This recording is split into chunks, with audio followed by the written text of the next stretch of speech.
Hello,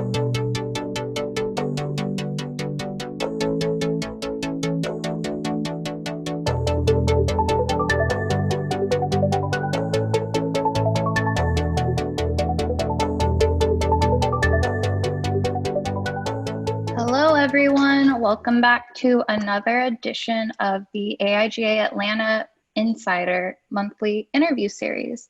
For those of you who are new, this is a monthly series where we talk to creatives and creative leaders, such as designers, art directors, creative directors around Atlanta at various in-house companies. The goal is to get a peek behind the curtain of what happens in-house and to create a community of in-house creatives throughout Atlanta. So we're very excited for you all to be here with us this afternoon. A quick run of the hour. We are going to start introducing ourselves, obviously. My name is Courtney Maka. I am a in-house designer myself at CBRE up in Buckhead. And my co-host today is Lucas.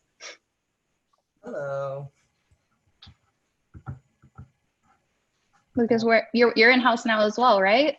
I am. I've been in-house this whole year.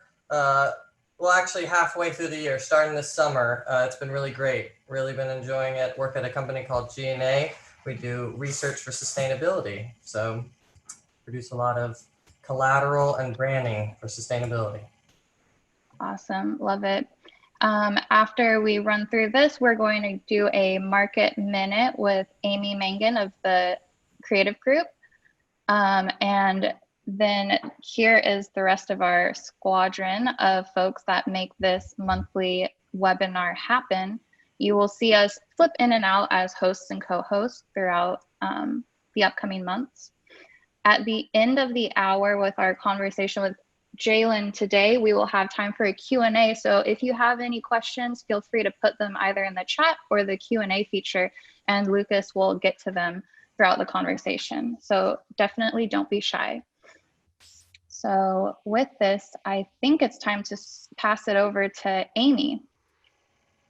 Good. Hey guys. So I'm Amy Mangan with TCG, the creative group, and I'm excited to share October's Market Minute with you with some great information. So some good news on the first slide. I'm sure no one on this call would be surprised to find that spend had been down pretty significantly month over month in the last year and year over year comparatively. But the very good news is that in August, we're actually up 6%. So that's huge.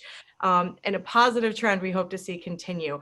And then the chart on the right is actually kind of cool. It specifically calls out digital ad spend, which we're continuing to see more of a push and a pivot towards that given everything going on, and projecting a pretty significant increase into 2021 as well, which is great. And then on the next slide, I've been mentioning our 2021, or I'm sorry, actually getting ahead of myself. A couple companies are moving to Atlanta. So I think a few months ago, we may have touched on the fact that Microsoft is going to be putting a site here. They have broken ground though, so they're making headway there. It's part of the Echo Street West redevelopment, and they bought Quarry Yard. So it's going to be a really large, probably very awesome campus that they have there. And then in the last month, Papa John's actually announced that they're going to move their entire corporate headquarters here to Atlanta, which is awesome. And then lastly, Deluxe Corporation, which is, I hadn't heard about it until I heard they were moving here, but they're a small business financial and marketing services company. They themselves are not a small company. That's just their clientele. They're not moving their corporate headquarters, but they're actually going to be putting a pretty large center of excellence for digital work coming out of the Sandy Springs area in the coming months. So that's exciting. These are good places to keep an eye on if you're a job or might move in the next year or so. So why are so many companies coming to Atlanta? It's something we've been talking about quite a lot. Obviously, we have a good cost of living here, so that can provide, lower costs in general. We have some really good tax incentives for businesses locally. We have quality education, which leads to a really strong talent pool here as well. And then we obviously have great culture, entertainment, and pretty good weather typically as well. So getting on to the next slide, 2021 salary guide is out. I wanted to share you slides with you on some of the key points coming out of that. So hiring and retention is a big factor right now. More than 8 in 10 hiring managers in the US are actually concerned about it. And I would say, frankly, they do need to be. If you're somebody in a leadership position and you have folks that report to you, we are hearing from a lot of candidates who are proactively sticking their toes into the market to see what's going on right now. There are several reasons for this. Earlier on in COVID, I think morale was a big factor there. Things changed. There were layoffs, there were maybe furloughs and whatnot. I can say that most of the folks we're talking with, that's no longer the issue. It's more that second one, which about half of the respondents said, is just managing heavy workloads and burnout. So that comes with, everyone for the last 6+ months working harder than they ever have, having little to no separation with work and life, and maybe working on skeleton crews where they're having to wear multiple hats and they didn't used to. So if there's no end in sight, there's no communication, that can lead to, people wanting to kind of check and see what else is going on in the market. Some folks are still on pay cuts if they had to take them.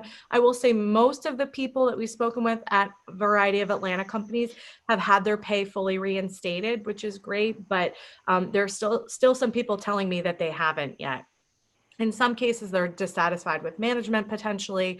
And then the last one is actually the lowest respondents, but something we hear quite a bit in Atlanta is just that companies or people have lost interest in the company they're working for. I think the reason is folks had a chance to kind of do some soul searching through this time. And in some cases, they found that maybe their heart's not in it any longer. They're not feeling the same passion that they once did, or they're kind of witness to how they were treated through the period of COVID with their company, and maybe making some shifts and changes as a result of that as well. And then the next slide also talks about retention, and it's just really what folks want to see in their next role or in their current role. So the number on the left, 3. So 3 days a week is what employees are telling TCG that they're hoping to be able to work from home once these stay-at-home advisories are lifted and it's safe to go back to typical work. People are proactively telling us no thank you on interviews, on being submitted to jobs, and on actual offers when companies don't have a long-term plan about what work from home will look like after this is over. We've had people just completely pull out of being in contention for jobs if there's no plan. Most mid and large size clients that we're working with have already started being proactive and putting some kind of hybrid work from home schedule in place with new parameters and things like that. But not every company has. And the ones that haven't, I think, are going to continue to have a hard time hiring and retaining really the very best people in the market as we get into next year. And folks are saying that what they prize the most are flexible work schedules and work from home. I think everyone got very in tune with that this year, and they're expecting to just see that as part of everyday life now.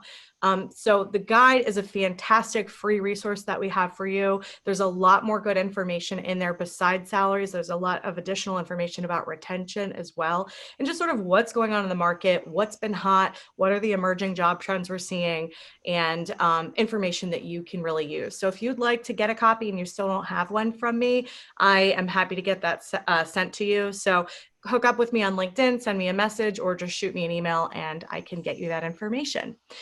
So with that, I am going to hand it back over to Courtney. Thank you, Amy. You always come with such good information about the trends in Atlanta. And while this year looks like it's just been a really big evolution for everybody, like internally and like externally in the world, I love that there's still a lot of positivity and optimism about being in Atlanta overall. So that's really great to hear. Now, I'm really excited to introduce Jailyn Easley. Since moving to Atlanta in 2017, she's had a number of varied and exciting roles as a recruiter, a designer, an art director. One notable experience is her time at Slutty Vegan. Her passion lies in kindly challenging the status quo, and I look forward to her sharing more about that today.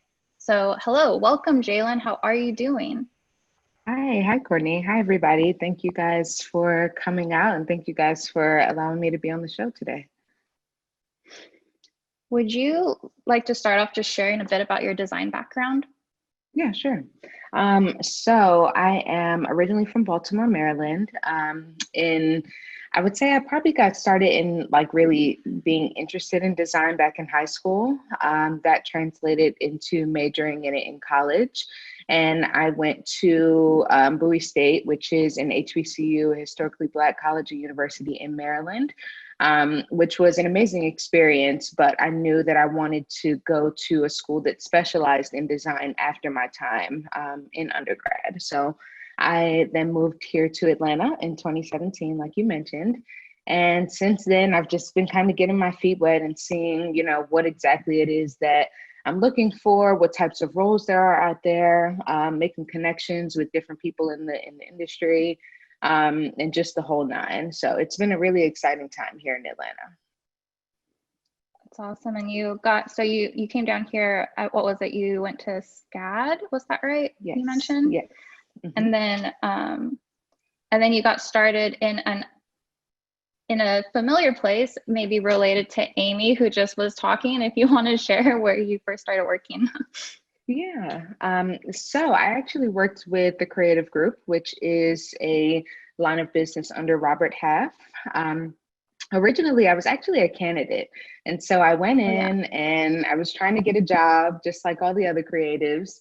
And so my recruiter, she was like, hey, how would you feel about, recruiting? I was like, I've never even thought of that. But at the time, again, I was new to Atlanta. It was something that I felt like I could get the most out of, just being able to know exactly who was in the industry, what the salary expectations were, and get that more of a deep dive into exactly what I wanted to do or knowing what I wanted to do. So then I interviewed with Amy and the TCG team. Hi, everybody. And so after that, I was with the team for about a year and a few months. But there, I had a really good time, not only because the TCG team was, obviously amazing at what they do and recruiting and helping out creatives here in the Atlanta area. But also like I said, it allowed me to know how I wanted to move and how I wanted my career to go moving forward. So. Did you come out of it with any sort of big goals or dreams about where you wanted to take your career after being there, having so many exposure to so many areas? Mm-hmm. So yeah, I mean, there were a lot of different areas. From web design to UX and UI to print design, packaging, all the designs that you could think of. And it was like sort of overwhelming at first because I was like, oh, I don't know what I want to do. Like, I know that I could be good at anything if I knew what I wanted, but also it was like, okay, let's just try and find a lane to stick down. And so while I was there, I was actually the digital recruiter. So I was dedicated to finding a lot of the UX, user experience, user interface talent, which Atlanta is a huge hub for. A lot of these new companies, or even, some of the more traditional companies as well, have shed that light on being able to bring UX designers and UI designers onto their teams. And it almost kind of introduced me to a new world of digital almost. And so, when I guess was heading in the later months of when I was at TCG, I knew that I wanted to be somewhere within digital design, whether that meant hardcore UX, because at SCAD, that's what one of my minors or one of my studies was within user experience, customer experience. So I was like, do I want to move more towards that, or do I want to move towards, web digital design? So it kind of allowed me the chance to understand what each of those was. And so, moving forward, I actually, found something that was kind of within my wheelhouse and something that I wanted to do. So that it kind of worked out. And the team over at TCG was super supportive of me. yeah, so will you tell us the story of how you came across Slutty Vegan and came to work there? Yeah. So at TCG, we were huge foodies.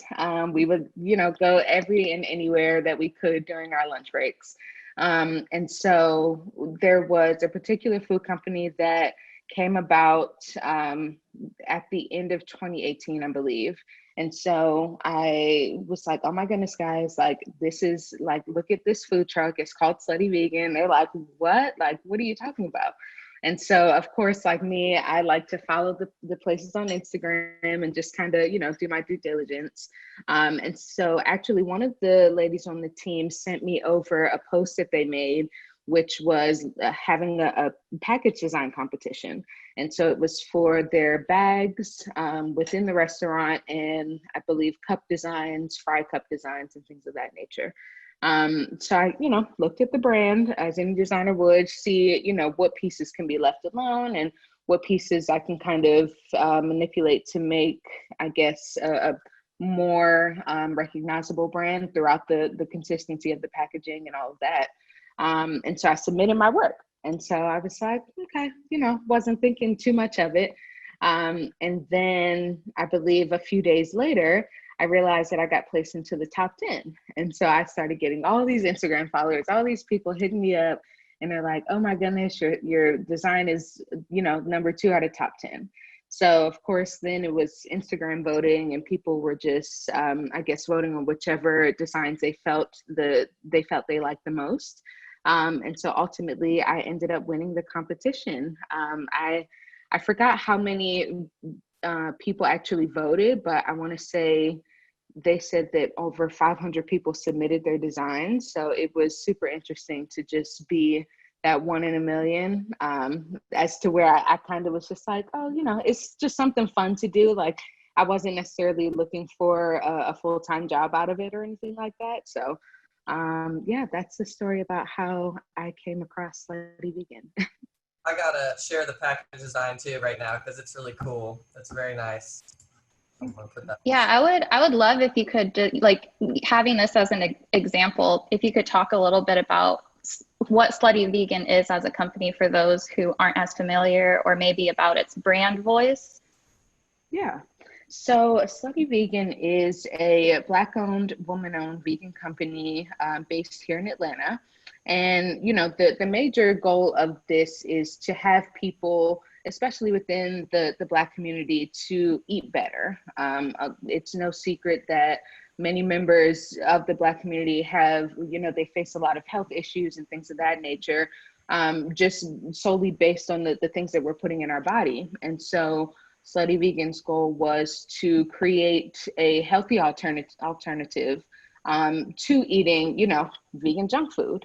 And so that's really what Pinky's, initial goal was. Obviously, that has definitely increased from August 2018 up until, now. But that's like the major goal of what Slutty Vegan does. And so they have 2 locations right now. The third one is opening on Edgewood, but these are typically in areas that there are food deserts, that there aren't a lot of, healthy options or even options at all.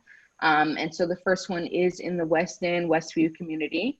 The second one is in Jonesboro, downtown Jonesboro in Georgia. And then the third one will be on Edgewood Avenue. So yeah, we're very excited for that. Yeah, the brand, I've been to the website a few times now, just admiring all the copy editing and just the voice of it. And it's so different than other, like what you think of when you think of a vegan company. And so was that something that was established with the brand when you came into it and you just like cranked the dial up to like 11, or how was that developing the brand? The brand already had, I'll say, a visual case to it. Like there was already a visual aspect to, what they had created in terms of the logo, in terms of the colors and things of that nature. But when it really came to showing how we could portray this to other people, to our audience, how we could really bring our audience in, we started to think about, hey, what do they want? How can we cater to them? And what are the specific areas that we want to touch while we're doing this? And so I'll say my first time around, we knew what we wanted to say, but we didn't exactly have an entire, what some may know as a style guide or a brand guide, to help us navigate through what we would sound like on social media, how everything would be consistent and things of that nature. But then, once I signed back on to the team, after taking the 6-month leave, I actually, between myself and Pinky, the owner, as well as our social media team, we definitely came up with an entire, I guess, consistent brand tone. And so all of those things include being comedic. If you guys have ever seen our Instagram, we're, very heavy on the pop culture, very heavy on the, on what it is that, that's going on and that's hot right now. So being comedic, being informative. Again, if you guys have seen or kept up with Slutty Vegan, they actually have a voting initiative going on right now to help folks get out and vote.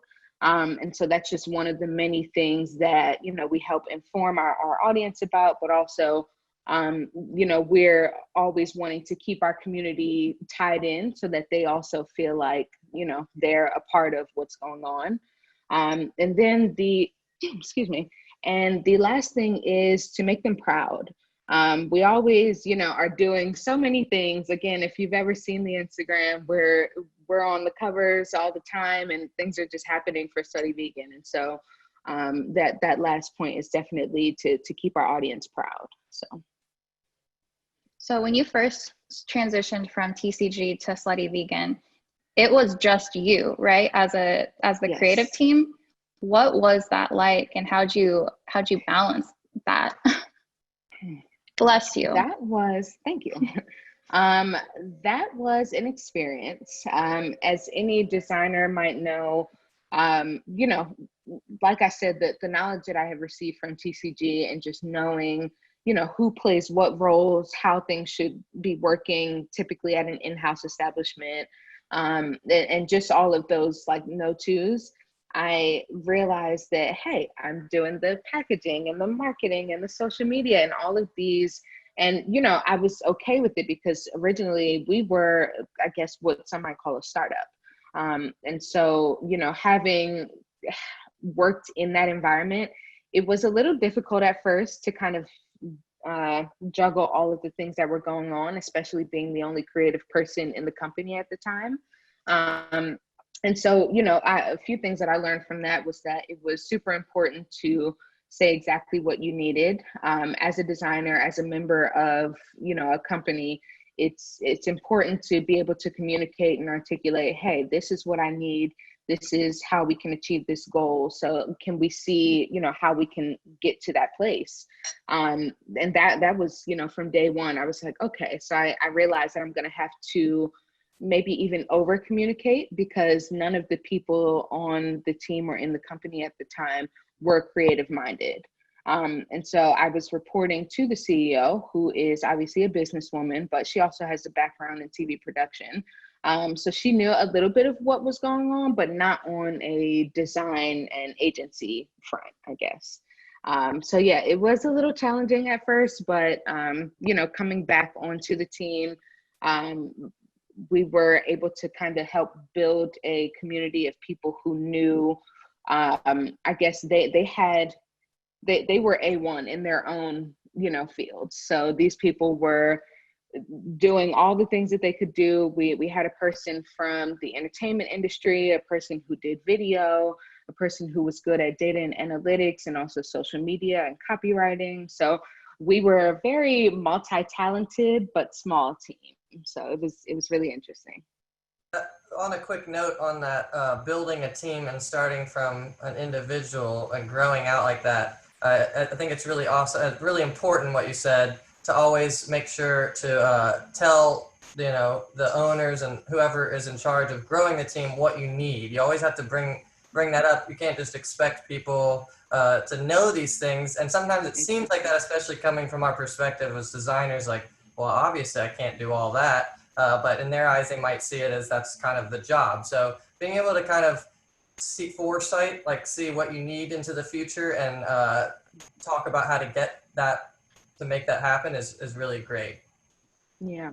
And, I didn't even realize it at first, but having worked with TCG, we're also doing the people management side of it. So again, I was a recruiter, not on the account management side, but we were, constantly speaking with our candidates. Hey, how are you feeling today? What's going on? What challenges are you facing? And so we were almost that liaison between the company that was hiring and the creative.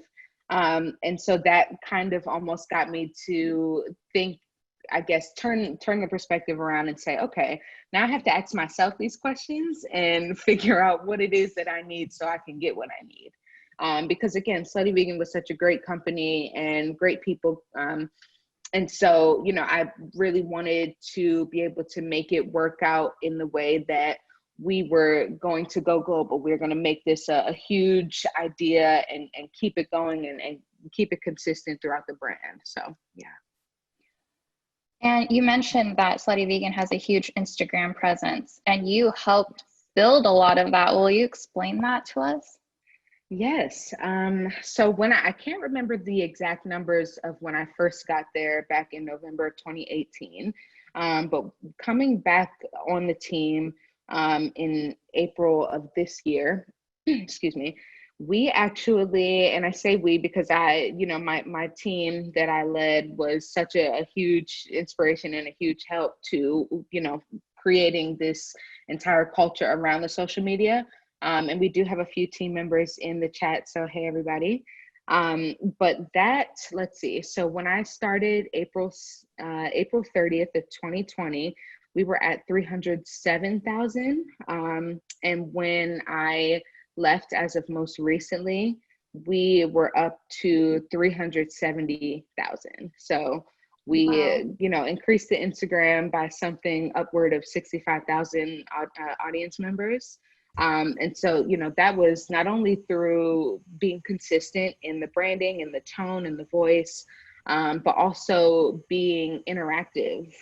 That was a huge thing because we're so big in Atlanta, because we're so largely known within the Atlanta community and also within the Black community as well, honestly. We had that interaction with people. The people felt that this was their community, that they could come to us and talk to us. I mean, we would get crazy DMs sometimes, and just being able to connect with people on a more, not a surface level of what you might see a Burger King or a McDonald's might do. But it was super crazy. But yeah, shout out to my team, because I definitely couldn't have done it without you guys. So when you came back to Slutty Vegan, you said that you got a team. So what was the structure that you now were in kind of an art director role? And yes. Okay. So I acted as the art director. Under me, and in my absence actually, was the social media manager, who also had a ton of entertainment industry experience as well as design experience. So he had, worked with probably many of people that you could pull out of your head right now. But he, knew the graphic side of the house. So I was like, okay, we'll keep you as social media manager, because he was able to figure out and maneuver. He was great with the captions and, everything. I didn't want to take anything from him. So I definitely kept him in that spot. And then on the team, newly added, were the videographer and the social media coordinator / data analytics person. And so, together, and it seems like, almost crazy dynamics of a team, because when you think about social media and content and design, you think about senior designer, junior designer, art director, maybe a web designer, and different roles like that. But we had so many different talents combined together that we were able to, make content out of nothing, or make something, make the things pop like how we wanted them to. And so, the team was amazing. They knew the culture, they knew our audience. I think we communicated really well across our team and also internally with other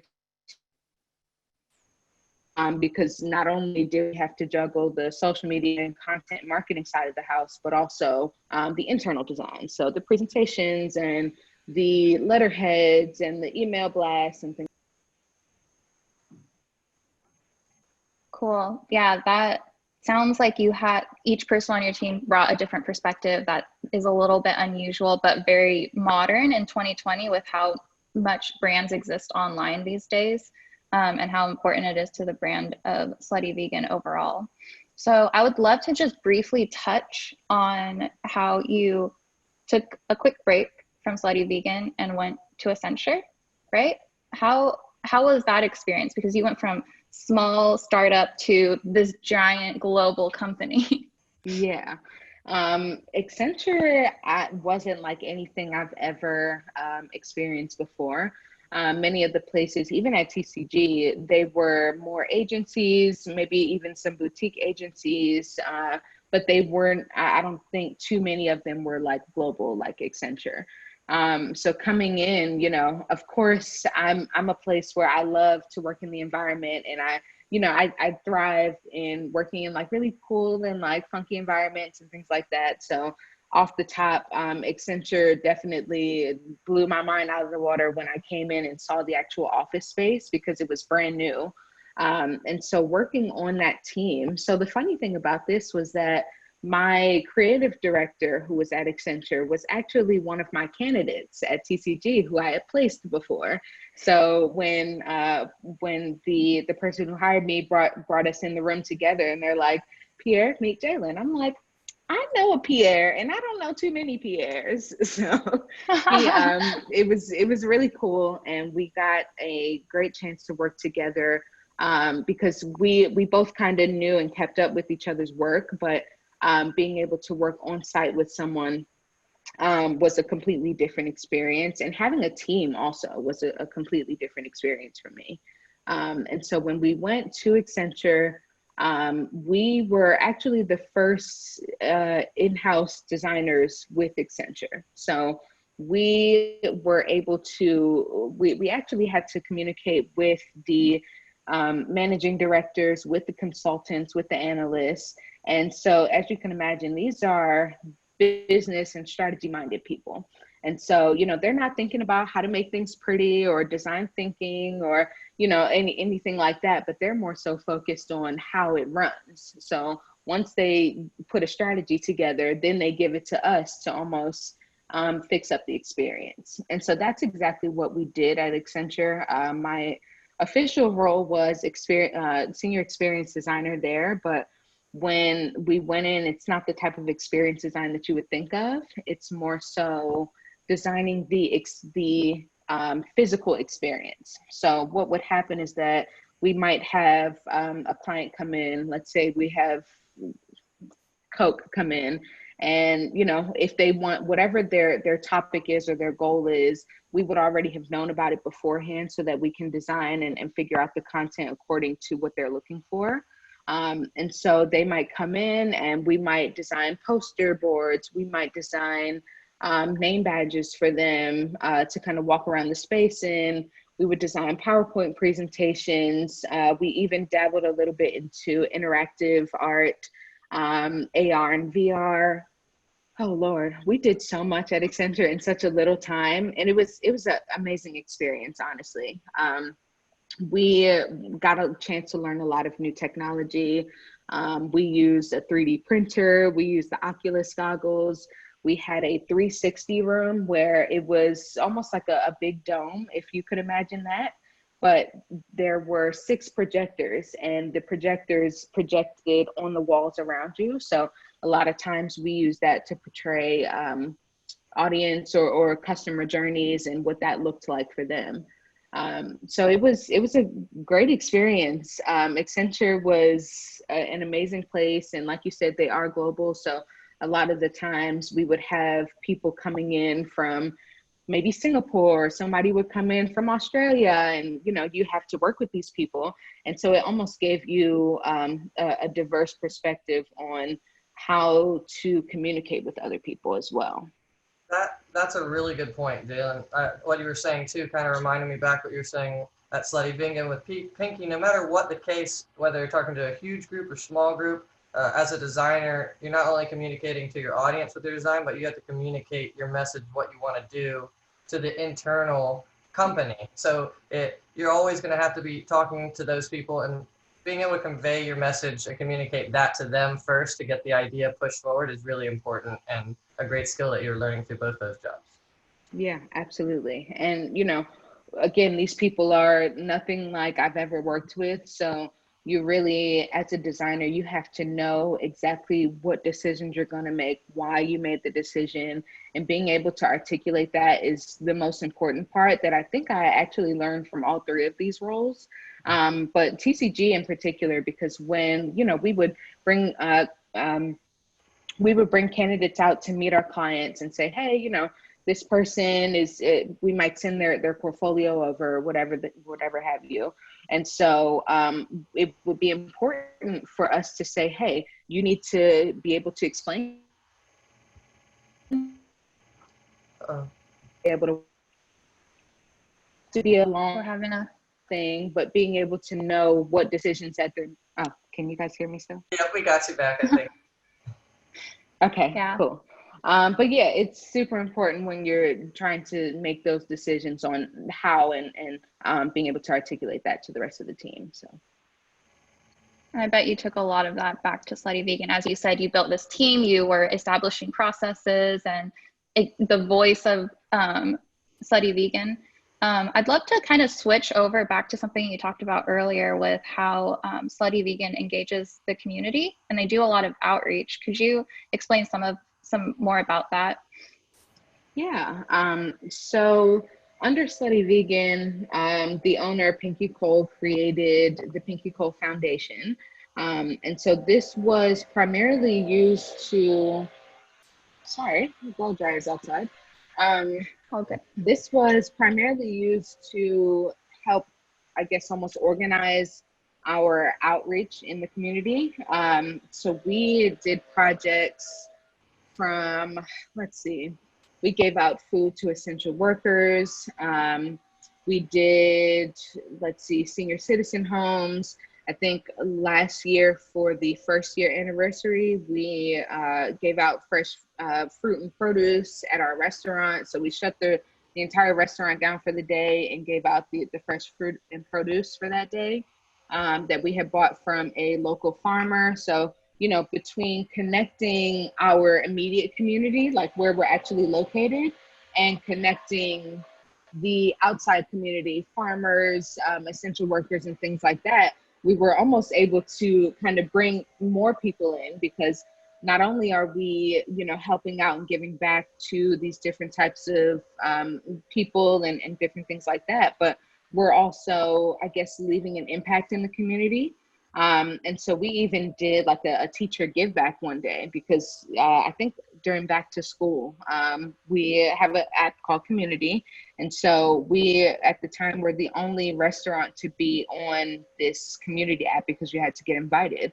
So it was almost like where we were sending out text messages to kind of keep our audience engaged. So some days I might have a promo code in it. Some days it might just say a funny message just to keep them engaged. But we texted all of our teachers and told them where to meet us. And we're good for a nice drive-by or like a hey, we're here, a nice pop-up. So we let them know, like, hey, come out and enjoy a free burger on us. And, you never realize how many people you connect to until they get there and they're like, thank you guys so much, because like we have multiple teachers come up to us and say, like, this school year is going to be the hardest ever, but it's great to know that you guys support us in whatever we're doing. So I would say those are like the huge things, just being able to support and grow our community. That's so awesome how much Slutty Vegan helps and gives back, in addition to selling really delicious looking vegan burgers. Yeah. So you guys also have partnered with big brands on different community events. Will you share about that as well? Yeah. So as art director, I also led brand partnerships. And so we were able to, partnered with a few different companies. The first was the American Cancer Society. And pretty much for the month of October, and this was last year actually, but we were able to bring out the American Cancer Society while they were doing an initiative called Real Men Wear Pink. And so we got them to come in, take over the restaurant. They had pretty much these C-suite level CEOs that were men who obviously had some sort of connection to breast cancer awareness or something of the sort. And so, again, on that connection piece, we didn't know who was in our audience, who would show up, who would be impacted or affected by this. But once we had the table set up, we had all the swag and marketing collateral out, people started coming up to us and saying, hey, I'm a survivor. Thank you so much for doing this. Or, hey, I'm going through chemo right now. Like, I really appreciate the support. And so that was just another added layer on top of, what we thought that we were just, scratching the surface. We like to collaborate with these brands and try to make an overall, I guess, greater impact in the community. So between American Cancer Society, God is Dope, which is also a local Atlanta brand, King of Pops, which is, again, another local popular brand, and a few other companies, we were kind of able to really turn that initiative around. That's so amazing. So how do you develop a brand partnership like that?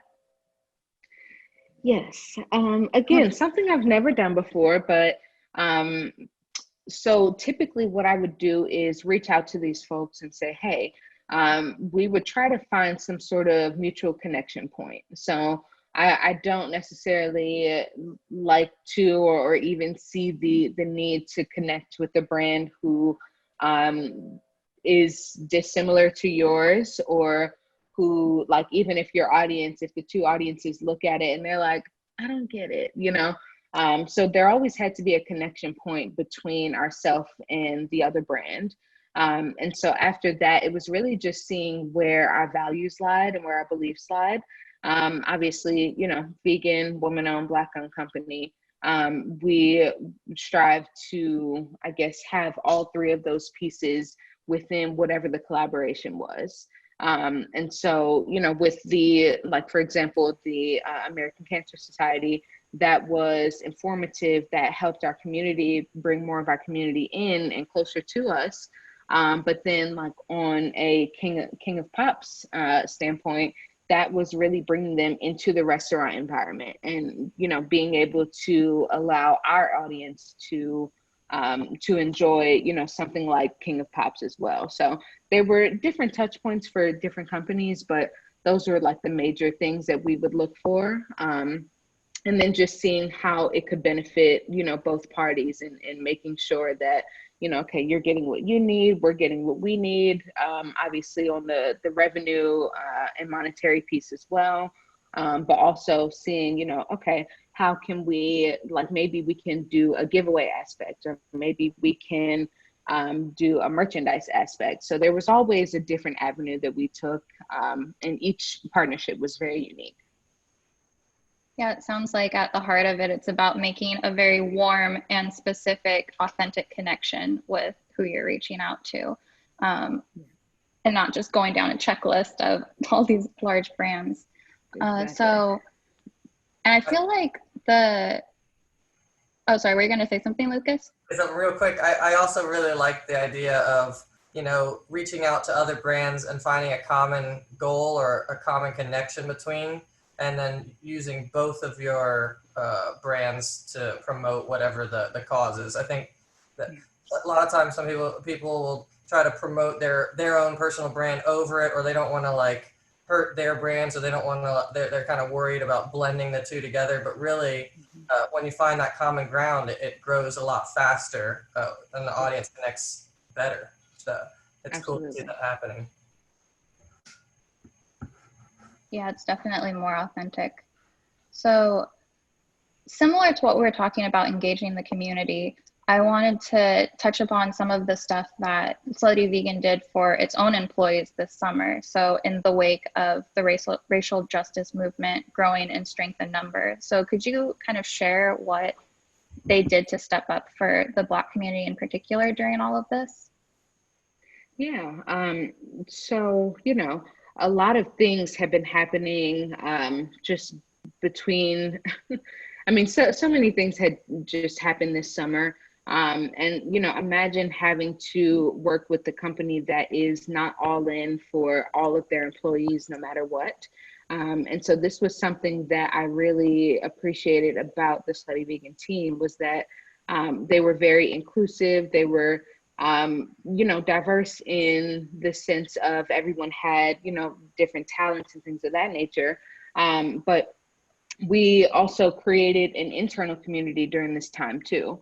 And a lot of things had happened externally for Slutty Vegan and I guess to Slutty Vegan in a way. But, things like Pinky allowing us to take time off for protesting, or I guess, yeah, employee time off for protesting. And then also paid holiday, which was Juneteenth. And so, all of these smaller nuances just kind of made the internal culture a little bit more inclusive and better. Just to know that somebody on your team and in your company has your back and is going to really be able to put on for you if needed. And so I can't speak too much on this last part, but they will be coming up with an initiative to help, men in the Black community. Obviously, given the things that happened with Rayshard Brooks and George Floyd, and even with, our owner Pinky donating things to their families to kind of help them stay well in this time of need.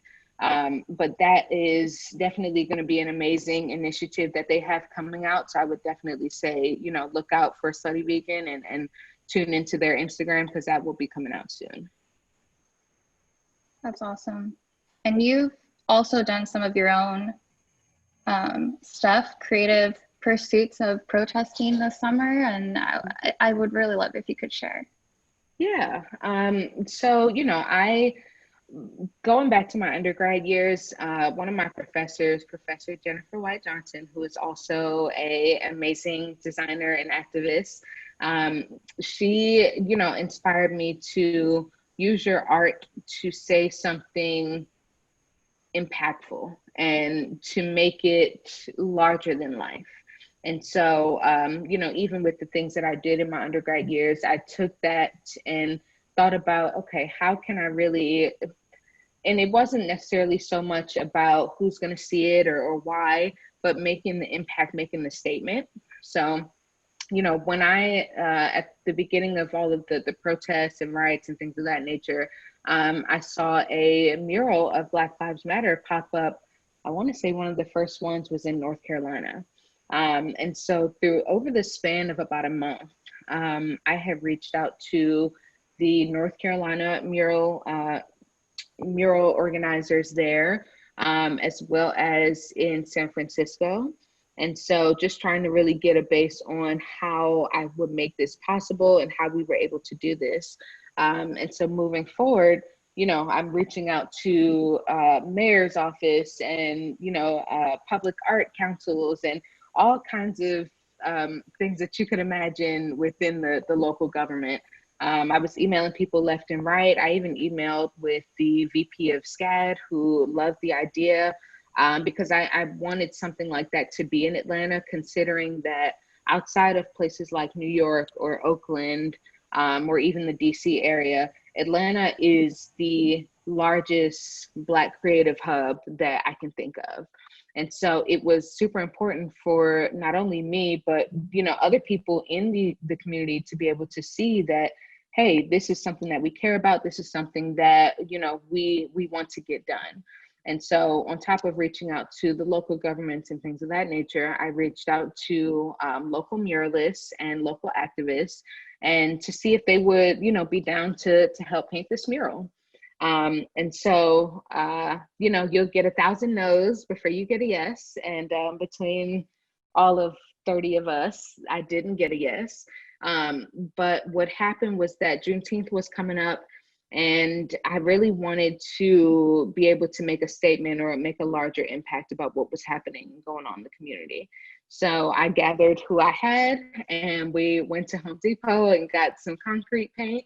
And we ended up doing a mural on Edgewood around 3 o'clock in the morning, which was super crazy, but it was an amazing experience because it not only got us to come together as a community, but this was something that is right there on Edgewood. Edgewood has a historical value, but also the place where Slutty Vegan will soon be as well. And so, this was an amazing experience overall. So I'm really glad, even though, I didn't necessarily have the backing from the local government and things of that nature, it turned out to be a great experience. And it's actually still there if you guys drive past Edgewood Avenue. So. That is so awesome and really well done. I feel like sometimes there's things greater than just like getting an official yes that needs to be out there. And so I think that's really incredible that you took the initiative to gather the team and make it happen so thoughtfully. Thank you. So we're getting very close. Oh, go ahead, Lucas. I was gonna say, it's just very inspiring, and sometimes taking a risk for the right cause is definitely worth it. I mean, I think I would say not just sometimes, it's all the time. Like taking a risk when the need is there, and like this, making a statement like that is really powerful and worth it and really great. So we're getting close to the end of the hour, and I just want to remind folks, if anyone has any questions for Jailyn, to feel free to put it in the chat. I wanted to touch on one last topic with you as we get maybe some of those questions in. One thing that you're really interested in is mentoring young designers and like mentorship as a whole. So I would love if you shared about that. Yeah.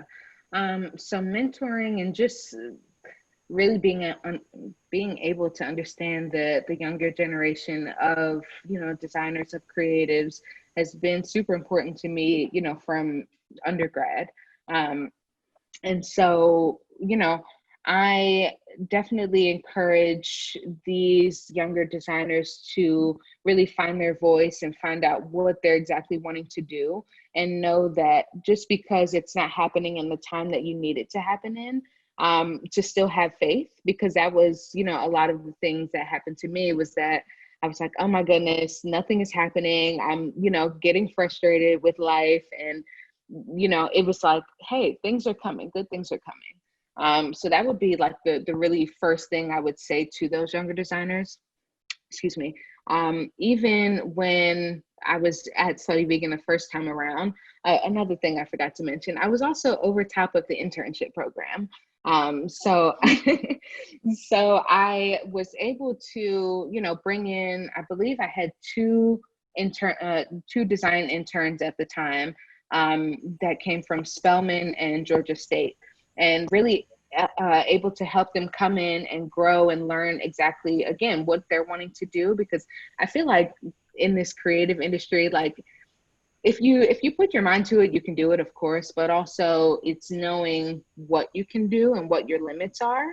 And so a lot of people think that, well, hey, I don't have a degree, so I can't do this, or hey, I don't have this software, so I can't do this. And that was something that I really made sure to hone in on when I was, I guess, mentoring these interns at Slutty Vegan as well. So yeah, I really do enjoy being able to help people out and connect with people on a more personal level, which is one of the reasons why I actually took the TCG job, because I just wanted to be relatable. I wanted to be open with these people in their questions, in their fears, and their concerns, because that's the stuff that matters. It's not about who's there when things are good, but who's there and who can support you when things aren't going so good. So really nice.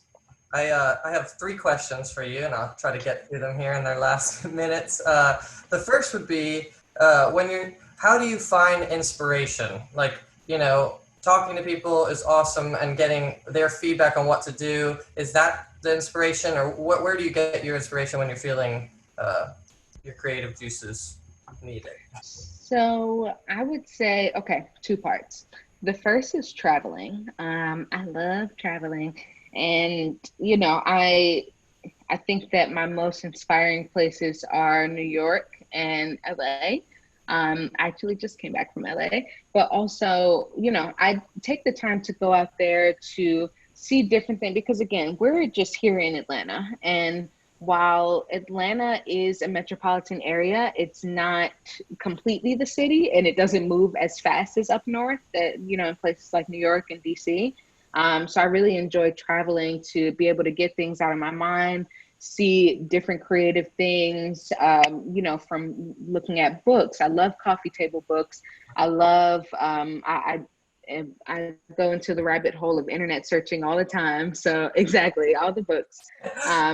I love, you know, plants. I know that may seem, you know, a little crazy, but I'm a plant mama. And so a lot of the inspiration comes from the vivid colors that are outdoors.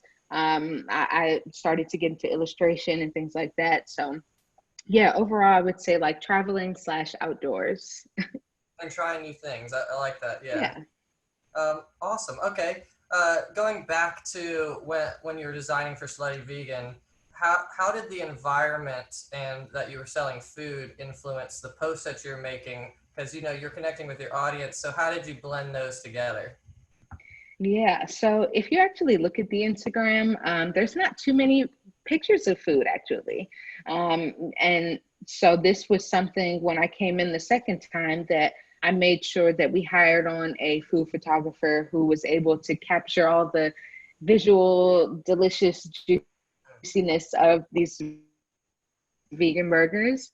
And so that's a really interesting question. There, it kind of goes back and forth because we had to learn how not to post the food and how we could engage our communities through other things like pop culture, through things that were going on as of recently, and you know, just all of those, I guess, internet facets that we took and we almost kind of solidified is our word. So yeah. Very cool. Yeah, so it's not always if you're selling burgers that you have to show pictures of burgers. You know, you can think a little bit further in how your audience connects to your like values, which matter more than just the food, and then they'll attach those values which they're a part of to the brand. So very cool. All right, I think. All right, I'll do this last. This is the last question.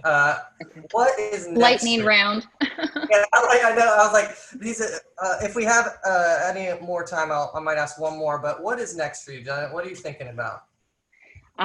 So as of next for me, I am currently freelancing. I left Slutty Vegan a few weeks ago, so I'm getting back into the swing of things, looking at in-house, looking at agency. So I'm currently freelancing for 44 and Caffeine TV right now.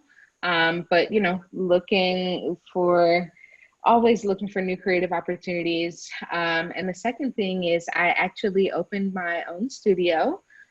So we are located at the Goat Farm. So we called the Box Studios.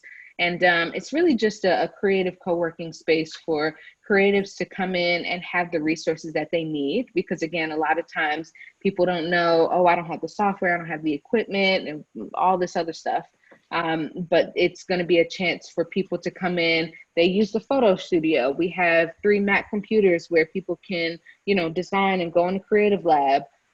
So yeah, it's really has been the dream, but yeah, it's super exciting. Very cool.